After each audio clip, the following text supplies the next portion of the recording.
Who gave coalition forces in Libya the right to eliminate Gaddafi? Well, that's the question Vladimir Putin's been asking during an official visit to Denmark. The Russian premier also said NATO has effectively joined one of the warring sides in the conflict, and more responsible action should be taken instead. RT's Daniel Bushell joins us now live for this in Brussels. Daniel, so the Russian Prime Minister has effectively lashed out on the operation there in Libya. Yes, he's made the speech in Denmark and he was very angry. He says that Gaddafi is not the best person in the world. Sure, he's made many mistakes, done many bad things, but that does not give the coalition the right to bomb indiscriminately. His words were that they are bombing Gaddafi's palaces in Tripoli every night. Now, coalition said that their plan was not to get rid of Gaddafi. So his question was, Mr. Putin's question was, why are the coalition forces obviously making this effort to go after Colonel Gaddafi himself? Now, we also heard that the experts here in Brussels have confirmed that there is bombing going on by the coalition forces, which is not being covered by the media here in the European Union. Mr. Putin added that oil was a key interest for the Western powers, for the European powers who have gone into Libya, that they want to get rid of Gaddafi and install people who are more favourable to the European Union so that European companies can control the oil reserves. Let's have a listen to exactly what Mr. Putin had to say. The coalition said destroying Gaddafi was not their goal. Then why bomb his palaces? Now some officials have claimed that eliminating him was in fact their goal. Who gave them that right? Did he have a fair trial? Returning to the no-fly zone, the bombings are destroying the country's entire infrastructure. When the so-called civilized world uses all its military power against a small country destroying what's been created by generations, I don't know if that's good.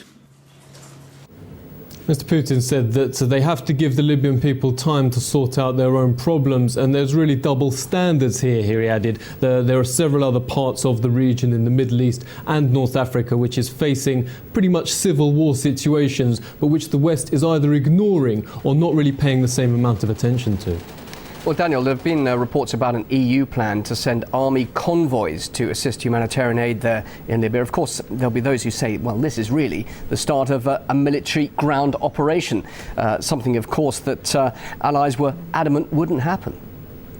Yeah, absolutely. I heard these rumours for the first time a few weeks ago that the EU plans to send up to 1,000 troops under the guise of so-called humanitarian aid. Russia fears that this will be used to plan an invasion and to carry out an invasion of Libya on the pretext of supporting humanitarian aid to the Libyan people. The draft plan is called U4 Libya. It's supported by the 27 member states of the European Union, prepared by them, and it provides for ground troops, in fact, to be deployed by the Western coalition. In the port city of Misrata, which is currently under siege by forces loyal to Muammar Gaddafi. Here in Brussels, Michael Mann, the chief spokesman to the European Union High Representative Catherine Ashton, said that they would only send up to 1,000 troops, and the troops would only be used if they came under attack. Otherwise, they would only defend aid. Now, Russia has said that it will only support another UN resolution if it explicitly says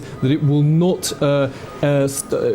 continue the violence, that if it ends the violence and starts negotiations, then that is the only condition under which they would support that. Now, I've been speaking to military analysts here in Brussels, and they confirm that ground troops are already in operation in Libya. This is not being covered by the media in the European Union, but troops are already in operation, and they are pushing forward in Libya with Colonel Gaddafi as the target. Daniel, thanks very much indeed for that. That's Daniel Bushell live there in Brussels.